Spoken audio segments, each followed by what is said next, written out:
विक्रमादित्य विद्वान, साहसी, दानवीर एवं न्यायप्रिय थे।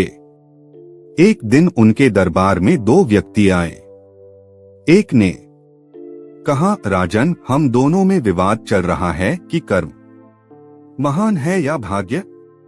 मैं कहता हूं कि कर्म बड़ा है और यह कहता है भाग्य। अब आप ही इसका उत्तर बताइए। विक्रमादित्य उलझन में पड़ गए। उन्होंने उन्हें 6 माह बाद आने को कहा। एक वेश बदलकर वह एक नगर में पहुंचे। रास्ते में उन्हें एक व्यापारी मिला।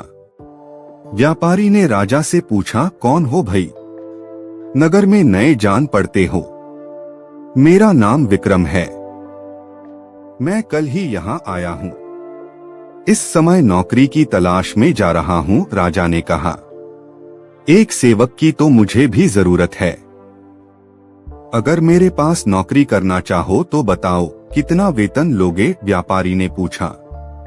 प्रतिदिन 1000 मुद्राएं, राजा बोले। व्यापारी चौंक कर बोला, आखिर तुम में ऐसा क्या गुण है जो तुम इतना अधिक वेतन मांग रहे हो? मैं वह काम भी कर सकता हूँ जो कोई दूसरा नहीं कर सके। राजा ने उत्तर दिया, ऐसी बात है तो तुम्हारी नौकरी आज से ही पक्की। दिन भर काम करने के पश्चात राजा को 1000 मुद्राएं मिली। उनमें से आधी उन्होंने ब्राह्मणों को दे दी।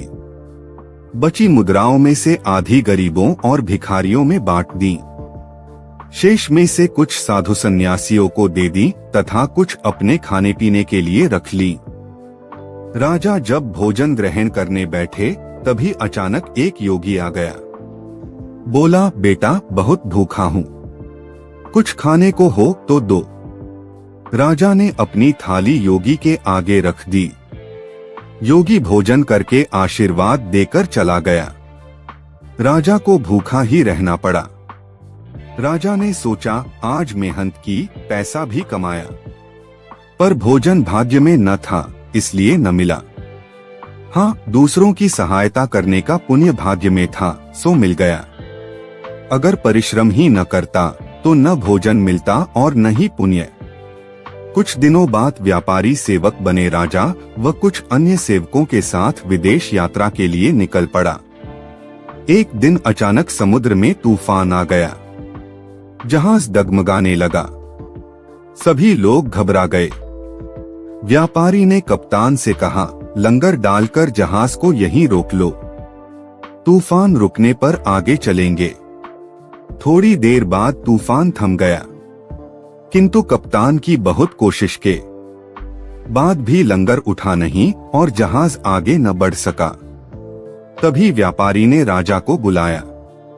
कहा, तुमने कहा था कि तुम वह काम भी कर सकते हो जो दूसरा कोई न कर सके। अब इस संकट से सभी को बचाओ। जो आज्ञा स्वामी। राजा जहाज के नीचे उतरे। पूरी ताकत से लंगर उठाया तो वह तुरंत ऊपर उठ गया। जहाज आगे बढ़ने लगा। राजा जहाज में चढ़ने लगे कि जहाज की लकड़ी टूटकर उनके हाथ में आ गई। तभी ऊंची लहर आई और जहाज राजा से दूर निकल गया। राजा टूटी लकड़ी के सहारे तैरने लगे। तभी जहाज डगमगाकर हिचकोले खाने लगा। थोड़ी ही देर में जहाज समुद्र में डूब गया। विक्रमादित्य को लगा कि भाग्य से वह बच गए। उन्होंने लंगर उठाकर कर्म किया था, तभी भाग्य ने भी साथ दिया।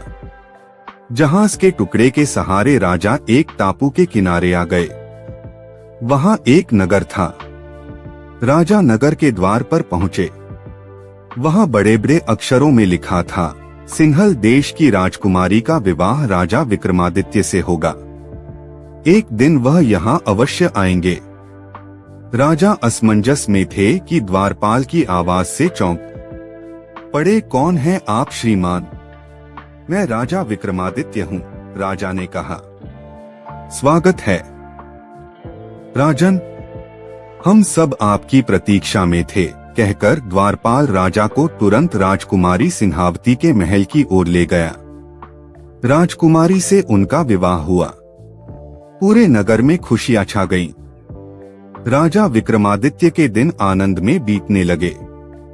वह यह भी भूल गए कि वह किस काम से अपने नगर से निकले थे।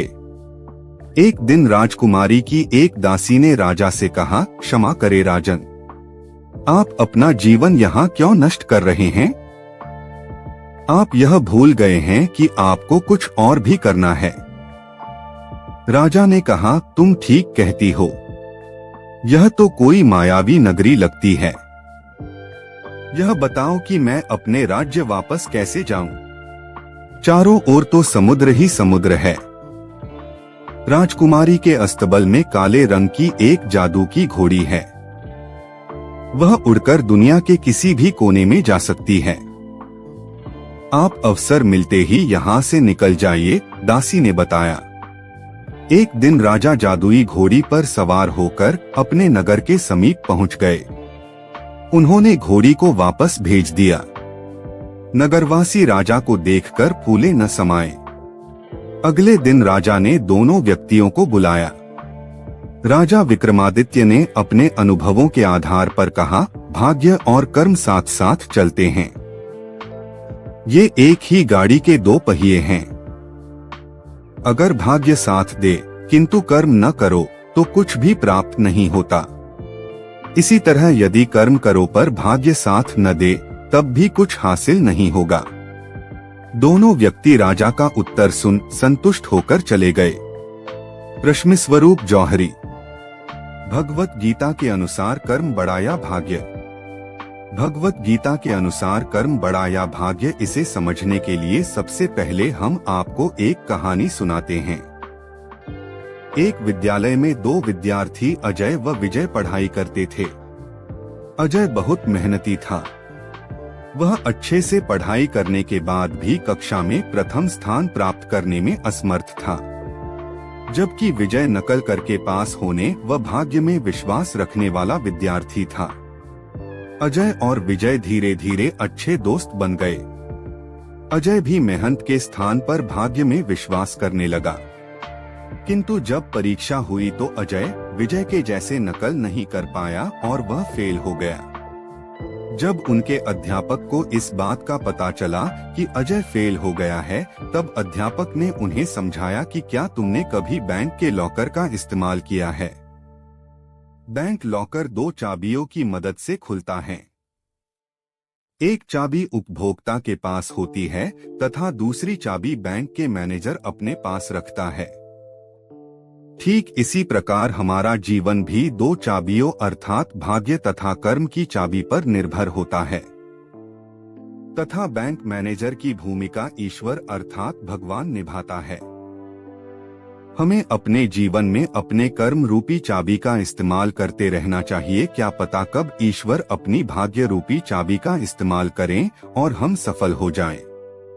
वहीं दूसरी ओर हो सकता है परमात्मा अपनी भाग्य रूपी चाबी लगा रहा हो, पर हम अपनी कर्म रूपी चाबी का इस्तेमाल ही ना कर रहे हो और हमारी सफलता का ताला खुल ही ना पा रहा हो। गीता के अनुसार भाग्य भी कर्मों से ही बनता है, जो कि पिछले जन्मों का कर्म अर्थात संचित कर्म होता है। एक व्यक्ति अमीर घर में पैदा होता है, वही कोई गरीब घर में, यह सब उसके पिछले जन्मों के कर्म के आधार पर ही तय होता है। भगवत गीता के अनुसार कर्म का फल तो मिलता ही है। तो अब आप समझ ही गए होंगे कि कर्म तथा भाग्य साथ साथ चलते हैं, एक के बिना दूसरा महत्वहीन है। इसलिए कर्म और भाग्य दोनों का ही जीवन में होना बहुत जरूरी है। कर्म और भाग्य दोनों का अपना अपना महत्व है और दोनों परस्पर एक दूसरे के साथ जुड़े हुए हैं। दोनों का अपना अपना महत्व है, कोई भी बड़ा या छोटा नहीं है।